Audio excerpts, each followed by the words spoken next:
घर का माहौल अब मुकम्मल तौर पर बदल चुका है। हर तरफ एक अजीब सी खामोशी और कशीदगी महसूस हो रही है, जैसे हर कोई अंदर ही अंदर किसी बड़े तूफान का इंतजार कर रहा हो। सारा आपी अपने कमरे में अकेली बैठी होती हैं, आंखों में नुमी और चेहरे पर वो एतमाद नहीं होता जो पहले नजर आता था। वो बार बार यही सोच रही होती हैं कि आखिर कहाँ गलती हो गई कि आज उनके अपने भाई ही उनसे दूर होते जा रहे हैं। दूसरी तरफ हॉल में उस्मान, बरहान और बाकी सब भाई मौजूद होते हैं, जहां माहौल गर्म हो चुका होता है। उस्मान गुस्से में भरकर हमना पर इल्जाम लगाता है कि उसने आकर सबके दिल और दिमाग बदल दिए और भाइयों को एक दूसरे से दूर कर दिया। लेकिन हमना बगैर घबराए सुकून से जवाब देती है कि उसने सिर्फ उन्हें सच दिखाया है और फैसले उन्होंने खुद किए हैं। बरहान भी इस बात की तायद करता है कि वो सब अपनी मर्जी से आगे बढ़े हैं और अब हर बात का इल्जाम किसी एक पर डालना दुरुस्त नहीं।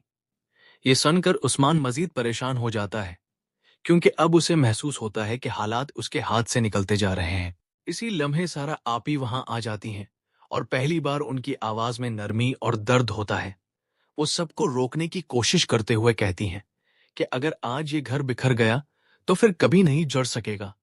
मगर उनकी बात का इस बार वैसा असर नहीं होता जैसा पहले होता था। हेमना एक बार फिर हकीकत का सामना करवाते हुए कहती है कि ये घर पहले ही टूट चुका है, बस अब सबको नजर आ रहा है।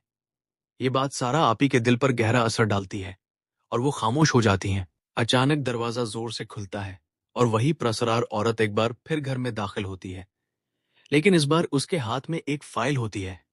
वो एतमाद के साथ सबके सामने आकर कहती है कि आज वो सच को छपने नहीं देगी। सब लोग हैरानी से उसे देखते हैं, जबकि वो फाइल मेज पर रखकर कहती है कि उन कागजात में वो सब कुछ मौजूद है जो इस घर में सालों से छुपाया जा रहा था। उस्मान फाइल उठाकर देखता है और उसका चेहरा बदल जाता है, जैसे उसे कोई बड़ा राज मालूम हो गया हो। हेमना एक कोने में खड़ी हल्की सी मुस्कुराहट के साथ कहती है कि अब असल खेल शुरू होगा। ये सुनकर सारा आपी की आंखों में आंसू आ जाते हैं और वो अपने भाइयों की तरफ देखकर कहती हैं कि क्या अब वो भी उन पर यकीन नहीं करते। लेकिन किसी के पास कोई जवाब नहीं होता और यही खामोशी सब कुछ बयान कर देती है। इसी दौरान नरमीन कमरे के दरवाजे पर आकर खड़ी हो जाती है। वो कमजोर आवाज में कहती है कि सच कभी नहीं छुप सकता। उसकी हालत देखकर सब परेशान हो जाते हैं, मगर माहौल में मौजूद सच और शक का बोझ सब पर भारी होता जा रहा होता है। हर किरदार एक ऐसे मोड़ पर खड़ा है जहां उसे कोई ना कोई बड़ा फैसला करना है, और यूं ये लम्हा एक जबरदस्त सस्पेंस के साथ खत्म होता है, जहां लगता है कि अगला कदम उस घर की तकदीर हमेशा के लिए बदल देगा।